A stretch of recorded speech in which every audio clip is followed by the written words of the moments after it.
જેમણે અજ્ઞાન અને અણસમજના કારણે અનંતકાળ દુઃખમાં પસાર કર્યા બાદ એક જ ભાવના દુઃખ સહન કરવાની સાધના કરી, તેના દ્વારા કેવળ જ્ઞાન, કેવળ દર્શનને પામી મુક્તિ પામનારા તીર્થ સ્થાપક, ચરમ તીર્થંકર, શાસનનાયક શ્રમણ ભગવાન મહાવીર સ્વામીને નતમસ્તકે વંદન.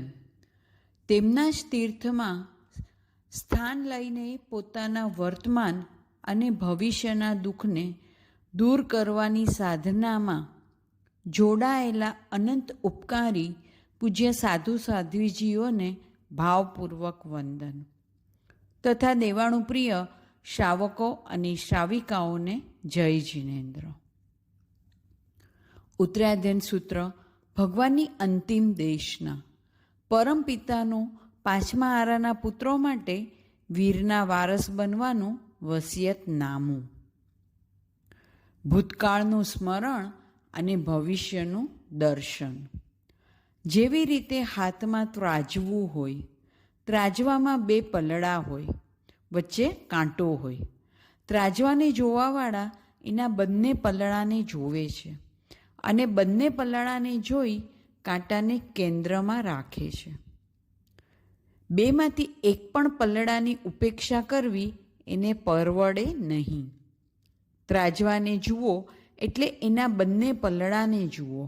વર્તમાનનો કાંટો છે, એક પલડામાં ભૂતકાળ છે અને બીજા પલડામાં ભવિષ્યકાળ છે. ભૂતકાળનું સ્મરણ અને ભવિષ્યનું દર્શન બંને જોતાં આવડવું જોઈએ. આપણા અંતરમાં આપણને ભૂતકાળ યાદ હોવો જ જોઈએ. જ્ઞાનીજનો આગમસૂત્રમાં આપણા ભૂતકાળનું સ્મરણ કરાવે છે. ઉત્તરાધ્યન સૂત્રના 3જા અધ્યયનમાં એ ગયા દેવલોએ શું, એ ગયા ખત્તિયો હોય તો ચંડાલ બુક્કસો, આ બધો આપણો ભૂતકાળ હતો. આપણો આત્મા ક્યારેય દેવલોકમાં હતો તો ક્યારેક નરકમાં હતો. આપણો આત્મા જ્યારે દેવલોકમાં હતો ત્યારે સદાકાળ દેવલોકમાં રહેવાનું નહોતું. આ આપણો ભૂતકાળ. આપણા આત્માએ નરક, તિર્યંચ, મનુષ્ય, દેવ આ 4 ગતિ અને 24 દંડકમાં અનંતા ભવો કરવામાં કાંઈ બાકી રાખ્યું નથી. જો નરકની વાત કરીએ તો આપણો આત્મા 7 નરકમાં અનંતી વાર જન્મ મરણ કરી ચૂક્યો છે. નરકમાં રહેલા નરકાવાસની વાત કરીએ તો 7 નરકના 84 લાખ નરકાવાસા છે. નરકાવાસ એટલે નારકીના નગર. એવા એક પણ નરકાવાસ નથી જેમાંથી આપણો આત્મા 1-2 વાર નહીં અનંતી વાર ગયો ન હોય. ભલે આપણને જાતિ સ્મરણ જ્ઞાન, અવધિ જ્ઞાન વગેરે વિશિષ્ટ જ્ઞાનથી યાદ ન આવે, પણ આપણે તેને આગમના સ્મરણથી જાણવાના છે. જેમ ભારતમાં, ઇન્ડિયામાં દિલ્હી, મુંબઈ વગેરે મહાનગર છે, એવી રીતે જ નરકમાં નરકાવાસ એટલે કે મહાનગર છે. આપણી અત્યારની દુનિયા છે એવી અસંખ્ય દુનિયા ભેગી થાય ત્યારે એક નરકાવાસ બને. આવા એક નરકાવાસમાં નારકીને ઉત્પન્ન થવાની કુંભીઓ છે. જેમ મનુષ્ય માતાના ગર્ભમાં ઉત્પન્ન થાય છે, માછલી અને પક્ષી ઈંડામાંથી ઉત્પન્ન થાય છે, તેવી રીતે નારકીઓ માટલા કે ફૂલદાની જેવી આકારની માટીની કુંભીમાં ઉત્પન્ન થાય છે. માટે જ ઉત્તરાધ્યન સૂત્રના 19મા અધ્યયનમાં મૃગાપુત્રજી કહે છે, જન્મમ દુઃખમ, જરા દુઃખમ, રોગાણી મરણાણીય. જ્યાં સુધી આપણને જન્મ મરણ દુઃખરૂપ લાગશે નહીં ત્યાં સુધી આપણાથી સંવર નિર્જરા રૂપી ધર્મ થશે નહીં. સંવરથી આપણે આવતા કર્મોને રોકવાના છે અને તપ આદિથી જૂના કર્મોની નિર્જરા કરવાની છે. નિર્જરા એટલે આત્મા પરથી અમુક કર્મનું ખરી જવું. દુઃખ ન લાગે તો ધર્મ કરવાના ભાવ આવે ક્યાંથી? આ તો માત્ર નરકની વાત થઈ. એવી જ રીતે દેવલોકની વાત. એક દેવલોકમાં એક દેવશૈયામાં આપણા આત્માએ અનંતી વાર જન્મ મરણ કર્યા છે. એવી જ રીતે એકેન્દ્રિય એટલે કે પૃથ્વીકાય, અપકાય, તેવકાય, વાયુકાય, વનસ્પતિકાયમાં પણ આપણા આત્માએ અનંતી વાર જન્મ મરણ કર્યા છે. બે ઇન્દ્રિય, તે ઇન્દ્રિય, ચોરેન્દ્રિય, તિર્યંશ, પંચેન્દ્રિય બધા જ પ્રકારના તિર્યંશમાં આપણા આત્માએ અનંતી વાર જન્મ મરણ કર્યા છે. 14 રાજલોકના અસંખ્ય આકાશ પ્રદેશમાંથી એક પણ આકાશ પ્રદેશ, એક પણ એવી જગ્યા, એક પણ એવું સ્થાન, એક પણ ખૂણો એવો નથી, નાનકડા બિંદુ જેવી પણ કોઈ જગ્યા ખાલી નથી કે જ્યાં આપણા આત્માએ અનંતી વાર જન્મ મરણ ના કર્યા હોય. જરા ભૂતકાળને યાદ કરીએ. આપણે આંખ આડા કાન ન કરીએ. આપણે આપણા આજ સુધીના જન્મ મરણને નજર સામે લાવીએ. આપણા આત્માએ જન્મ મરણ કરવામાં કાંઈ બાકી રાખ્યું નથી. જેવી રીતે કોઈનો જન્મ થયો હોય કોઈ ગામડામાં એનું ઘર હોય સાવ ઝૂંપડા જેવું. હવે ગામડામાં ને ગામડામાં ઘર બદલાવે. ઝૂંપડામાંથી બીજા ઘરમાં આવે. ગામડાના ઘરમાં ઠેકાણા હોય? એમ કરતાં કરતાં શહેરમાં આવે. શું શહેરમાં આવે તો તેની માટે ઘર તૈયાર હોય? ના. પહેલાં તો નોકરી કરશે. જ્યાં જે દુકાનમાં નોકરી કરશે તે દુકાનના ઓટલે જ સૂશે. પછી ધીરે ધીરે ચાલીમાં ઘર લેશે. ચાલીમાંથી ફ્લેટમાં જશે. પછી ફ્લેટમાંથી મોટા ટાવરમાં ઘર લેશે. આવી રીતે 5, 6, 7 ઘર તો સહેજે થઈ જ જાય.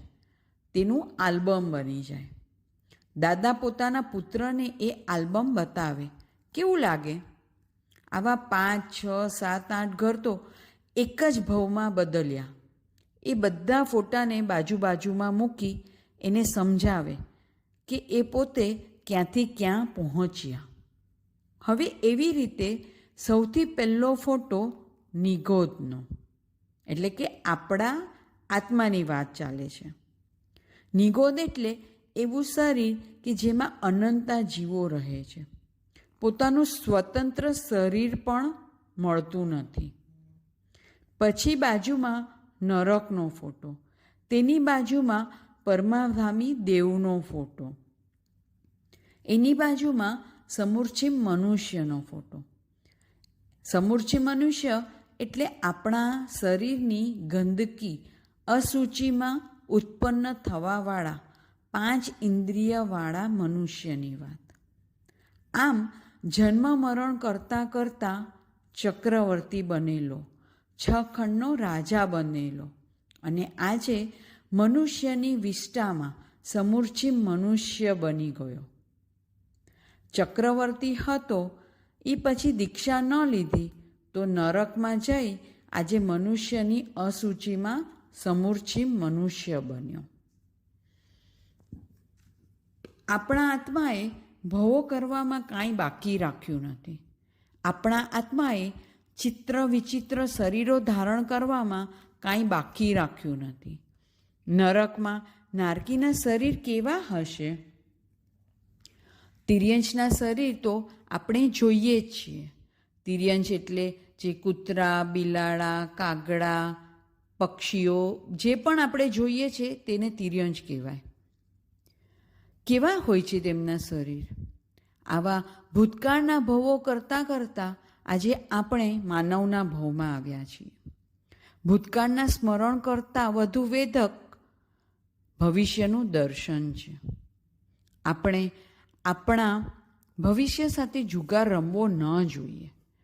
એક વર્તમાન બગડતા અનંતો ભવિષ્યકાળ બગડી જાય છે. માત્ર એક ભવ બગડવાથી કામ પતી નથી જતું. ભવ તો એક જ હારવાનો હોય છે. બાકીના અનંત ભવ તો એમ જ હારી જવાય છે. દેવાળું તો એક જ વાર કાઢવાનું હોય છે, પછી દેવાદાર આખી જિંદગી રહેવાનું હોય છે.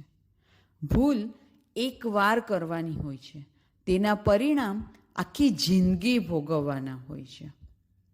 પાણીએ ખાલી ઢાળ ઉપર એક જ વાર આવવાનું હોય છે, હવે તે નીચે ગબડ્યા જ કરે છે. એમ માનવભાવ એક જ વાર હારવાનો છે. તે હાર્યા પછી અનંતા ભવો હારતા જ રહેવાનું હોય છે. પર્વતની શિખરે ટોચ ઉપર રહેલું એક વૃક્ષ, એક વંટોળ આવે, વાયુની ઝાપટ આવે તો વંટોળ આવે તે પહેલાં તે વૃક્ષે પોતાના મૂળિયા મજબૂત કરવાના હતા. સૌથી પહેલાં પોતાનું લોકેશન તો જોવું હતું. કેમ મેદાન છોડી પર્વતની ટોચ ઉપર ઉગ્યું, અને પર્વતની ટોચ ઉપર એવી રીતે ઉગ્યું કે પછી નીચે ખીણ છે. હવે ઉગે તો ભલે ઉગે, પણ મૂળ મજબૂત કરવા જોઈતા હતા. તેનું થડ મજબૂત પણ મૂળ નબળા. હવે શું થાય? હવે પર્વતની ટોચ ઉપર રહેલું વૃક્ષ જ્યારે તૂટશે, પડશે, ત્યારે સીધું ખીણમાં જશે. એમ આપણે પણ માનવના ભવમાં ટોચ ઉપર આવીને ઊભા છીએ. નીચે 4 ગતિ એટલે કે દુર્ગતિની ખીણ રહેલી છે. આ માનવના ભવમાં આપણું પુણ્યનું થડ જબરું, પણ આયુષ્યરૂપી મૂળ નબળું. આપણા પુણ્ય તગડા થતા જાય છે. આ માનવના ભવમાં આપણી પ્રગતિનું માપદંડ શું છે? ઘરનું ઘર થઈ ગયું. આપણા ઘરની કિંમત 5-7 ખોખા, પણ ભાઈ, જીવ અને કાયા થશે નોખા. આપણે જ્યારે ઘર લીધું ત્યારે લાખોમાં લીધેલું, હવે તેની કિંમત કરોડોમાં છે. આ પુણ્યના થડ છે. આપણને એ ખબર નથી કે આપણા આયુષ્યના મૂળિયા નબળા છે. હમણાં મોતની એક હવા આવશે અને થડ સાથે આપણે ખીણમાં પડશું. આપણા પુણ્યના ફોદે ફોદા નીકળી જશે. બસ ભવિષ્યનું દર્શન કરતા આપણને આવડવું જોઈએ. આપણો વર્તમાન થોડો છે અને આપણું ભવિષ્ય અનંત છે. આપણે સાદી ભાષામાં સમજીએ તો આપણે હોટલમાં વધારે રહેવાનું કે ઘરમાં વધારે રહેવાનું? આપણે બીજે ક્યાંય પણ જઈએ, એ જગ્યા ગમે તેવી હોય, અવ્યવસ્થિત હોય તો તે ચાલે કે નહીં? પણ ઘરમાં ગમે તેમ ચાલે? ના. જ્યાં થોડું રહેવું છે ત્યાં ગમે તેવું હોય ચાલી જાય, ચલાવી લઈએ. તેમ વર્તમાનમાં થોડું રહેવું છે અને ભવિષ્યમાં વધારે રહેવાનું છે. આપણે કરીએ છીએ એનાથી ઊંધું. આપણે વર્તમાનને સુધારવા બેસીએ છીએ, જે આપણા અનંતા ભવિષ્યને બગાડી નાખે છે. અનંત ભવિષ્યને બગાડી વર્તમાન સુધારીએ એ આપણને કેવી રીતે પરવડે? આપણી આંખ સામે આપણું ભવિષ્ય રહેલું છે. જેમ નજર સામે સાગર ઘૂઘવાટા મારતો હોય, જ્યાં નજર નાખો ત્યાં પાણી જ પાણી હોય, ક્યાંય સાગરનો સામો કિનારો દેખાતો ન હોય. જેવી રીતે નજર સામે આકાશ રહેલું હોય, આ ગગનનો પણ કોઈ છેડો દેખાતો નથી. જ્યાં સુધી નજર નાખો આભ જ આભ દેખાય. નથી સાગરનો કિનારો આવતો, નથી આકાશનો કિનારો આવતો. એવી રીતે આપણી નજર સમક્ષ આપણું ભવિષ્ય ઊભું છે. કેવડું છે ભવિષ્ય? અનંત. આવા ભવિષ્ય સામે આંખ આડા કાન ન કરાય. આજે કાલની ઉપેક્ષા ન કરાય. આ લોક મીઠો, પરલોક કોણે દીઠો, એવું ન બોલાય. સસલા વૃત્તિને ધારણ ન કરાય. એટલે શું ખબર છે? સસલાની સામે સાવજ આવે ત્યારે સસલું પોતાના 2 કાન પોતાની આંખ સામે આડા મૂકી દે છે. જ્યારે સિંહને સામે જુએ છે ત્યારે પોતાના કાન આંખ આડા લાવે તો શું સાવજ સિંહ દૂર થઈ જાય? ના. તેમ આપણે આજના સુખમાં આંખની આગળ મોહ રાખી દઈએ છીએ. એટલે શું આપણું ભવિષ્ય દૂર થઈ જશે? આપણું ભાવિ આપણી આંખ સામે રહેલું છે. ભાવિની ઉપેક્ષા ના કરાય. ભવિષ્યનો અનાદર ના કરાય. કાલની વાત કાલે, જેવા પડશે તેવા દેવાશે, જે થશે તે જોયું જશે. શું સાચે જોવાશે આપણાથી? આવી એક પણ ઉપેક્ષા, અનાદર, આંખ મીચામણા આપણે ના કરાય. કારણ કે આપણે અનંતા દુઃખોને સહન કરીને આવ્યા છીએ. આપણે દુઃખ સેવામાં કાંઈ બાકી રાખ્યું નથી. આપણને યાદ નથી આવતું એટલે દુઃખ નહોતું એવું હોતું નથી. ઘણીવાર પાછલી ઉંમરમાં યાદશક્તિ જતી રહે. જાય તો એવી જાય કે પોતાના દીકરાને પણ ન ઓળખે. તેમની જીભ, આંખ, હાથ, પગ બધું જ બરોબર હોય, પણ દીકરાને, શ્રાવિકાને ન ઓળખે. તો શું તેઓ ન ઓળખે તો દીકરો જતો રહેશે?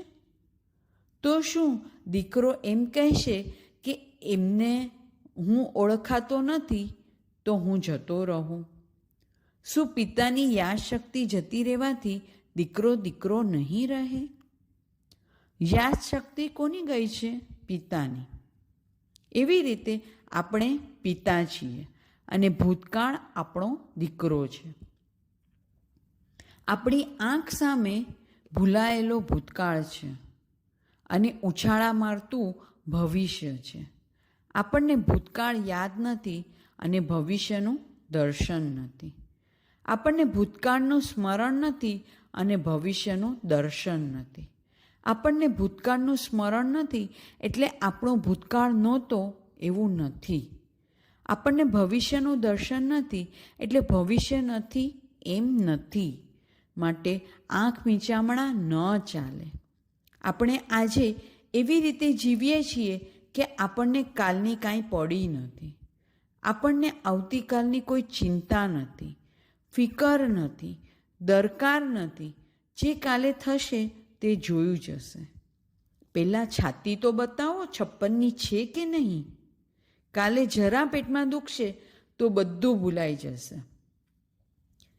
પાપ કોઠે પડી શકે છે, દુઃખ કોઠે ન જ પડે. દુઃખ ક્યારેય કોઠે પડતા નથી. દુઃખ તો જવા દો, આપણને તો ભૂખ પણ કોઠે નથી પડતી. આજે પહેલી વાર ભૂખ લાગી છે, હવે વાંધો નહીં, મને ભૂખ કોઠે પડી ગઈ, હવે રસોઈ નહીં બનાવીશ તો ચાલશે, મને કોઈ જમવાનું નહીં આપે તો પણ ચાલશે. ઘણા એવા હોય છે જે ભૂખ્યા ન જ રહી શકે. ડૉક્ટર એમના માટે કહે, આમને દર 2 કલાકે ખાવાનું આપો, નહીં તો એસિડિટી થઈ જશે. જેવી રીતે ભૂખ સહન નથી થતી, એવી જ રીતે કોઈના 2 શબ્દો પણ સહન નથી થતા. જાણીતાના તો નહીં, પણ અજાણ્યાના પણ સહન ન કરી શકે. આખી જ્ઞાતિનું જમણ હતું. બધાને આખો પાપડ, મને જ અડધો પાપડ આપ્યો. હવે તેનું નાક કાપવા આખી જ્ઞાતિને જમાડી. બધાને આખો પાપડ આપ્યો અને તેને અડધો પાપડ આપ્યો. પેલો તો ખુશ, મારે ભાંગવો ન પડ્યો. પણ એક ભાંગેલો પાપડ દેવા પોતાના 50 વર્ષની કમાણીને ભાંગી નાખી. નાની તુચ્છ વસ્તુ પ્રસંગને યાદ રાખી વર્તમાનના સમયને પણ બગાડ્યો. જ્યારે આપણે તો યાદ એ રાખવાનું છે કે અનંતા કાળથી જન્મ મરણ કર્યા છે અને દુઃખ ભોગવ્યા છે. જો એ યાદ રાખશું તો પાપ કરતાં અટકી જશું અને ધર્મ આરાધના દ્વારા ટૂંક સમયમાં કર્મને દૂર કરી મુક્તિને પ્રાપ્ત કરી લઈશું. આપણી સૌથી મોટી નબળાઈ એ છે કે આપણે યાદ રાખી શકતા નથી. ભૂતકાળમાં આપણા અનંતા દુઃખો સહન કરીને આવ્યા છીએ. ભગવાન મહાવીરનો આત્મા ત્રિપુષ્ટ વાસુદેવના ભવ પછી 7મી નરકમાં ગયેલા. ગમે તે હોય, પછી તે ચક્રવર્તી હોય કે તીર્થંકર હોય, ભગવાન જેવા ભગવાન પણ 7મી નરકમાં ગયેલા. ભગવાન મહાવીરના જીવે પણ દુઃખો સહ્યા અનંત. આજે આપણે સિદ્ધ ભગવંતોને પૂછીએ તો અનંતા સિદ્ધ ભગવંત પણ એમ જ કહેશે, અમે પણ અનંતા દુઃખો સહન કર્યા છે. એવા એક પણ સિદ્ધ ભગવાન નહીં મળે જે એમ કહે મારો જન્મ મોક્ષમાં થયો હતો, હું આત્મા નહીં, સીધો જ પરમાત્મા જ. બને આવું? ના. આ ભૂતકાળને ક્યારેય ના ભૂલો. જો ભૂલશું તો ભવિષ્યમાં ભૂલા પડી જશું. ભૂતકાળનો બોધ, વર્તમાનનો વિવેક અને ભવિષ્યમાં સર્જન કરવાનું હોય. આ આપણી ત્રિપદી છે. આપણો ભૂતકાળ આપણે દુઃખો સહન કરીને આવ્યા, તેનો અર્થ આપણે પાપ અને હિંસા કરીને આવ્યા. એનો મતલબ આપણે 7મી નરકમાં જવાય એવા પાપ અનંતી વાર કર્યા. આવો આપણો ભૂતકાળ. હવે આપણે નક્કી કરવાનું છે આપણે શું કરવું છે. એક ચાલતા ચાલતા પણ ઠોકર વાગી હોય, પગમાં પથ્થરો આવ્યો હોય તો પછી ગમે ત્યારે રસ્તા ઉપર ચાલશું તો એ પથ્થરો યાદ આવશે, આ જ પથ્થરો હતો. એકવાર રેલવે સ્ટેશન પર આપણું પર્સ ચોરાયું હોય, ટ્રેનમાં મોબાઈલ ચાલુ હોય, પણ જેવું સ્ટેશન આવશે હાથ પાકીટ પર જશે. જેવું સ્ટેશન આવશે એલર્ટ થઈ જશું. એવી રીતે આ 14 રાજલોકનો એક પણ પ્રદેશ એવો નથી જ્યાં આપણું પાકીટ કપાયું ન હોય. પાકીટ નહીં, ગળા કપાયા ન હોય. ભૂતકાળમાં આપણા આત્માએ પાપ કર્યા હતા, પણ ભવિષ્યમાં પરાક્રમ કરવાનું છે. ભૂતકાળનો બોધ લઈ ભવિષ્યનું સર્જન કરવાનું છે. વર્તમાન તો અધ્યાહાર છે. આજે આપણે શું કરવું છે? કાં તો આપણે સમજતા નથી કે જાણતા નથી કે આપણે અનંતકાળ દુઃખ ભોગવ્યા છે, અથવા આપણે માત્ર બોલીએ છીએ કે ભૂતકાળમાં અનંતા દુઃખો સહન કરીને આવ્યા છીએ. તે તો ગોખેલું જ્ઞાન છે. પરંતુ ઉત્તરાધ્યયન સૂત્રના 19મા અધ્યયનમાં મૃગાપુત્રજીને તો પ્રત્યક્ષ જાતિ સ્મરણ જ્ઞાનથી નરક દેખાય છે. એ જોઈ મૃગાપુત્રજી માતાને કહે છે, માતા પાસે સંયમની આજ્ઞા માંગે છે. માતાને તો માત્ર દીકરો દેખાય છે, પણ દીકરાને નરકના દુઃખ દેખાય છે. માતાને એમ થાય છે કે જે પુત્ર આટલા ભૌતિક સુખો ભોગવ્યા છે તે કેવી રીતે સંયમના દુઃખ, ઉપસર્ગ, પરિસહોને સહન કરશે. જે પુત્રના મહેલના ફ્લોરિંગમાં મણિ રત્નો જડેલા હોય તે પુત્ર કેવી રીતે ઉઘાડા પગે ઇરિયા સમિતિનું પાલન કરતો ચાલશે. જે પુત્રના કપડાં મણિરત્નના છે તે પુત્ર જ્યારે પ્રત્યેક બુદ્ધ સાધુ બનશે, જીનકલ્પી સાધુ બનશે, ત્યારે કપડાં વગર કેવી રીતે રહી શકશે? કેવી રીતે એક માનવ જીવ ચાલે સંયમની આજ્ઞા આપવામાં? ત્યારે મૃગાપુત્રજી એ માતાને કહેવું પડે છે, હે માતા, તમે તમારા દીકરાને ન જુઓ. તમારા દીકરાએ જે ભૂતકાળમાં નરકના દુઃખો ભોગવ્યા છે તેને જુઓ. સંયમ જીવનમાં તો કાંઈ દુઃખ જ નથી. મનુષ્યના દુઃખો જોવા હોય તો તે દવાખાનામાં, પાગલખાનામાં, કેદખાનામાં જઈએ તો જોવા મળે. હોસ્પિટલમાં ઓર્થોપેડિક સેક્શનમાં જઈને જોઈએ તો હાથ પગ ભાંગેલા હોય, હાથના અંગૂઠા કપાયેલા હોય, હાથને સીવી લીધેલો હોય, મહિનાઓ સુધી હાથ પગ પ્લાસ્ટરમાં હોય, કેટલાય દિવસો સુધી પગને લટકાવેલો હોય. આ મનુષ્યના લોકમાં જે કાંઈ દુઃખ છે, અસાતા છે, અને ધર્મ કરીને જે પણ દુઃખ આવે તેનાથી અનંતમાં ભાગનો જ છે. આપણે ધર્મ કરશું અને દુઃખ આવશે, પણ કેવું? પોરસી કરીએ તો ભૂખ લાગશે, સામાયિક પૌષાદ કરશું તો ગરમી લાગશે જ. ધર્મ કરીને ગમે તે દુઃખ આવે, ધર્મનું નાનામાં નાનું દુઃખ નહીં, મોટામાં મોટું દુઃખ, અને તેની સામે નરકનું નાનામાં નાનું દુઃખ. નરકમાં 7મી નરકનું નહીં, પહેલી નરકનું દુઃખ લો. ધર્મનું મોટામાં મોટું દુઃખ અને નરકનું નાનામાં નાનું દુઃખ વચ્ચે કમ્પેરિઝન કરો તો પણ નરકના દુઃખોનો અનંતમો ભાગ જ હશે. આપણે 50,000ના ભાવનું 1 તોલો સોનું માત્ર 5 પૈસામાં ખરીદવાનું હોય તો 50,000 રૂપિયાને પૈસામાં કન્વર્ટ કરીએ અને એમાંથી માત્ર 5 પૈસાનું 1 તોલું સોનું. હવે એમાં આપણે એમ કહીએ કે 5 પૈસા નહીં, 1.25 પૈસામાં આપો. કોઈ કંજૂસ દુકાનમાં વસ્તુ લેવા જાય, વસ્તુનો ભાવ પૂછે, કેટલાનું છે? 100 રૂપિયાનું. તો કહે સસ્તું કરો ને, 50 રૂપિયા. જો 50 રૂપિયામાં આપવા તૈયાર થાય તો કહે 25માં આપો. 25માં આપે તો કહે 10માં આપો. 10માં આપે તો કહે 1 રૂપિયામાં આપો.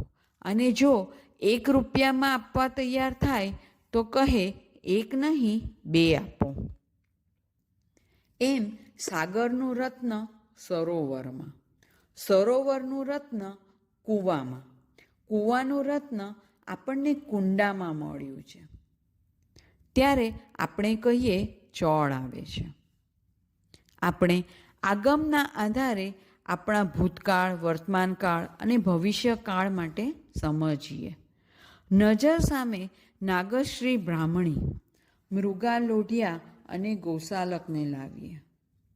નાગશ્રીની વાત શ્રી જ્ઞાતા ધર્મકથા સૂત્રમાં અધ્યયન 16માં 5 પાંડવો અને દ્રૌપદીમાં. મૃગા લોઢિયાની વાત શ્રી દુઃખ વિપાક સૂત્ર અધ્યયન 1માં અને ગૌસાલકની વાત શ્રી ભગવતી સૂત્ર 15માં શતકમાં છે. નાગશ્રીની બ્રાહ્મણી થોડો વર્તમાન સુધારવા જાય છે. કડવું થયેલું તુંબીના શાકને સુધારવા જતાં તેનો સંસાર બગડી ગયો. નાગશ્રીના ઘરે જમણવાર હતો, પરિવાર ભેગો થવાનો હતો, જાત જાતના પકવાન અને મીઠાઈ બનેલા હતા. તેમાં માત્ર એક તુંબીનું શાક બગડ્યું. તુંબી એટલે દૂધી, કડવી નીકળી. માત્ર એક જ શાક બગડ્યું હતું, બીજું બધું બરોબર હતું, પણ બગડેલા શાકમાં માયા કરી. માસ્ટર ક્ષમણના તપસ્વી ધર્મરુચિ અણગારને બધું જ શાક વોરાવી દીધું. તે માયાના પરિણામે સૌથી પહેલાં તેને ઘરમાંથી કાઢવામાં આવી. પછી આખી ચંપાનગરીમાં સડેલા કૂતરાની જેમ હળહળ કરવામાં આવી. તેને ભિખારણ બનવું પડ્યું. તેના મોઢા પર માખી બણબણતી હતી. હાથમાં શકોરું લઈ ચંપાનગરીમાં ભીખ માંગવી પડી. નાગશ્રી માટે એમ કહી શકાય કે આજની દુનિયામાં જે સૌથી ધનવાન હશે તેના કરતાં પણ નાગશ્રી પાસે વધારે ધન હતું. મુકેશ અંબાણી કરતાં તો ઘણું જ વધારે. આપણી પાસે તો કાંઈ જ નથી, આપણા તો કાગળ જ કહેવાય. એ ભેંસને ખવડાવીએ તો 1 લીટર દૂધ પણ ન આપે. નાગશ્રી આટલી ધનવાન પણ એક ભૂલ કરી. એના પરિણામ રૂપે એણે રહેવાનું ચંપાનગરીમાં, ભીખ માંગવાની ચંપાનગરીમાં. આટલું ઓછું હોય તો તેના શરીરમાં 16 રોગ ઉત્પન્ન થયા. નાગશ્રી મરીને 6ઠી નરકે ગઈ. ત્યાંથી નીકળી માછલો બની 7મી નરકમાં જાય. આ છે ભૂતકાળનું સ્મરણ.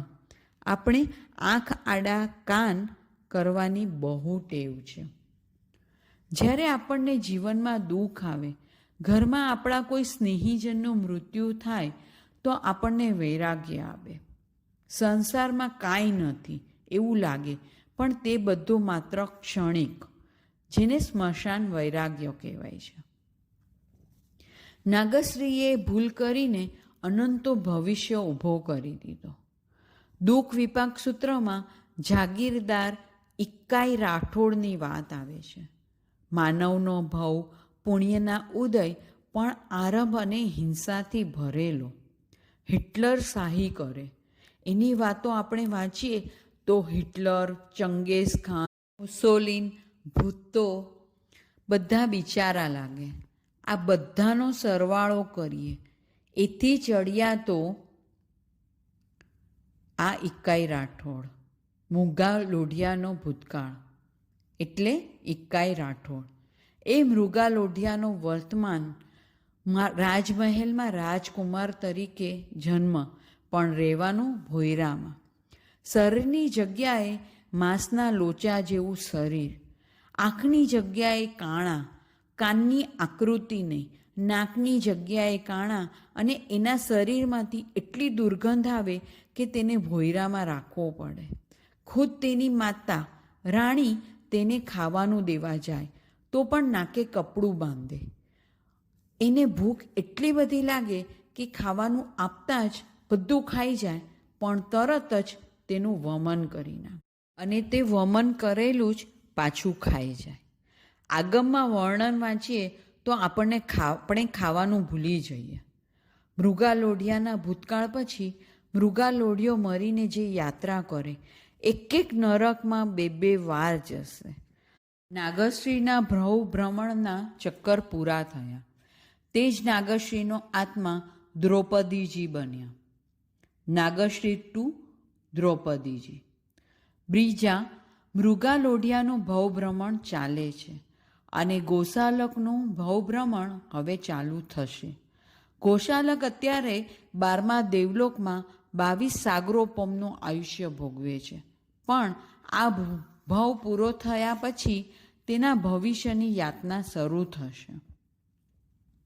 ત્રણેયની ધર્મકથા ખબર જ હશે, અને ન ખબર હોય તો આગમમાં જરૂરથી વાંચશો. આ ત્રણેયના ફોટા બાજુમાં મૂકીએ. ત્રણેયનું ભવિષ્ય કથન આગમમાં છે. આપણને તે ખબર નથી એટલે મૂંઝવણ થાય, પણ ખુદ ભગવાન મહાવીર સ્વામી કહે છે તે સાંભળીએ, તે સમજીએ. નાગશ્રી હતી, મૃગા લોઢિયો આવું કરે છે અને ગૌશાલકનું આવું થશે. એકમાં ભૂતકાળની વાત છે, એકમાં વર્તમાન કાળ છે અને એકમાં ભવિષ્યકાળ છે. મૃગા લોઢિયો જ્યારે શ્રવણ ભગવાન મહાવીર સ્વામી વિચરણ કરતા હતા ત્યારે હતો. ખુદ ગૌતમ ગણધર ભગવાનની આજ્ઞા લઈ હિંસાના કેવા દુષ્ટ પરિણામ આવે છે તે જોવા પોતે ગયા હતા. એટલે ભગવાને વર્તમાન માટે મૃગા લોઢિયાનું ઉદાહરણ આપે છે. ગૌશાલકનો જીવ 12મા દેવલોકમાં ભવ પૂરો કરશે પછી જે યાતના ભોગવશે તે વાંચશો કે સાંભળશો તો ખાવાનું પણ નહીં ભાવે. સડેલા કૂતરાને જોઈએ તે તો કાંઈ જ નથી. એવા ભવો જીવો કરે છે. ભૂતકાળનું સ્મરણ નજર સામે રાખીએ. ભવિષ્યમાં પડશે તેવા દેવાશે એવું ના બોલીએ. તે જોવા માટે કદાચ આપણને આંખ પણ નહીં મળે, ત્યારે આપણને ખબર પડશે. એકવાર માનવભવ જશે અને એ માનવભવમાં જો આપણે ધર્મનું આચરણ નહીં કર્યું હોય તો આપણા અસંખ્ય ભવ ક્યાં થઈ જશે એની ખબર પણ નહીં પડે. એકવાર વરસાદ આવે અને કીડી મકોડા ક્યાંય મરી જાય છે. એક આપણા ઘરમાં વરસાદનું પાણી આવે તો પણ આપણને એમ થઈ જાય કે પાણી પડે છે. પણ કીડી મકોડાના ઘરમાં તો પાણી જ પાણી હોય છે. ભવિષ્ય સાથે ક્યારેય ચેડા ન કરાય. હજી કદાચ ઘરની તિજોરીને કચરામાં નાખી દઈએ. હીરા ભરેલી તિજોરીને સવારના ઉઠીને તિજોરી ખોલી બધા હીરાને કચરા પેટીમાં નાખી દઈએ. BMC વાળા આવીને લઈ જશે તો પણ ચાલશે. ચક્રવર્તી જ્યારે દીક્ષા લે છે ત્યારે પોતાના નવનિધાનને કચરો જ ગણે છે. આપણા ભવિષ્ય સાથે ચેડા ન કરીએ, કારણ કે ધન ગયા પછી પણ પુણ્ય નથી જવાનું. પણ જો એકવાર ભવિષ્ય ગયું તો બધું જ જશે. માટે મૃગાપુત્ર પોતાના માતાને કહે છે, હું ધર્મ કરીને, ચારિત્ર અંગીકાર કરીને, પ્રત્યેક બુદ્ધ બનીને મૃગચર્યા કરીશ. આપ જે સંયમના કષ્ટ બતાવો છો તે બધા દુઃખો તો નરકના દુઃખોની સામે અનંતનો ભાગ પણ નથી. નરકના મેરુ જેવા દુઃખો સામે તે રૂ જેવા છે. આપણે આત્માને નિત્ય માનીએ, પરભવ છે તે માનીએ. માનવનો ભવ તો અલ્પ વિરામ છે. જન્મ અને મરણ એ દુઃખરૂપ છે. આપણને મોક્ષ મળશે તો જ પૂર્ણ વિરામ છે. અલ્પ એટલે થોડો. થોડો વિરામ પછી કામ જ કામ. તડકામાં ચાલવાનું હોય, ઝાડ થોડા જ આવે, પહેલાં પણ તડકો, થોડી વાર વડલાની છાયા, પાછો તડકો. આજે આપણે માનવના ભવના વડલામાં છીએ. ત્યાંથી નીકળીને ક્યાં જવું છે? માટે ભૂતકાળને સ્મરણમાં રાખીએ, ભવિષ્યને નજર સામે રાખીએ. તેનો ઉપાય એક જ, ભૂતકાળમાં જે કર્યું તે નથી કરવાનું, ભૂતકાળમાં જે નથી કર્યું તે કરવાનું છે. શું છે એનો ઉપાય? એક જ ઉપાય છે, ભૂતકાળમાં જે કર્યું તે નથી કરવાનું, ભૂતકાળમાં જે નથી કર્યું તે કરવાનું છે. ભૂતકાળમાં આપણે ભોગો જ ભોગવ્યા છે, અને જ્યાં ભોગો હોય ત્યાં ભવના રોગ તો હોય જ. ભોગ એક પણ ભવ અનંત. ભૂતકાળમાં ભોગો જ ભોગવ્યા છે તો ભવિષ્યમાં ભોગ નથી ભોગવવા, તે નક્કી કરીએ. ભૂતકાળમાં ધર્મ કર્યો જ નથી તો એ ધર્મ હવે કરીએ. ઘરમાં પણ આપણે રોજ રોટલી, દાળ, ભાત, શાક વીકડેઝમાં ખાઈને કંટાળી જઈએ તો રવિવારે શીરો હલાવીએ છીએ, ભજીયા કરીએ છીએ, કંઈક જુદું કરીએ છીએ. એમ ભૂતકાળમાં કામ ભોગ જ ભોગવ્યા છે તો તેનાથી આપણે કંટાળ્યા નથી. માટે આપણે આ ભવમાં સંવર નિર્જરા રૂપી ધર્મનો શીરો હલાવવાનો છે. આખો ભૂતકાળ ભોગવાળો હોય તો વર્તમાનકાળ ધર્મનો જ હોય. આપણે પોષી કરવાની હિંમત કરીએ. પેટ ભરીને જમ્યા પછી ચોવ્યાર કરવામાં શું તકલીફ પડે? આપણે ધર્મ કરવો છે પણ કન્ડિશનલ. આપણે ધર્મ કરવો છે પણ સાતાપૂર્વક, સુખપૂર્વક, સમાધિપૂર્વક. મૃગાપુત્રજી ભૂતકાળનું સ્મરણ કરી ભવિષ્ય સુધારવા જો વર્તમાને પ્રત્યેક બુદ્ધ જીનકલ્પી સાધુ બની બધા ઉપસર્ગો પરિશોહને સહન કરવા તૈયાર થાય તો શું આપણે સામાયિક પણ ન કરી શકીએ? આપણે દીક્ષા નથી લઈ શકતા તો શું જાવ જીવ રોજની 5 સામાયિક કરીશ એવા પજકાણ પણ ન લઈ શકીએ? આનાથી સરળ શું હોય? ગમે તેવા દુઃખ આવે નક્કી કરીએ પોષી તો કરવી જ છે, કારણ આ દુઃખ તો કાંઈ દુઃખ જ નથી. ભૂતકાળમાં આપણા આત્માએ દુઃખોના અનંતા દરિયાને સહન કર્યા છે, અને હવે આ માનવના ભવમાં તો આપણે ભવિષ્યના સુખોનું સર્જન કરવાનું છે. જય જિનેન્દ્ર.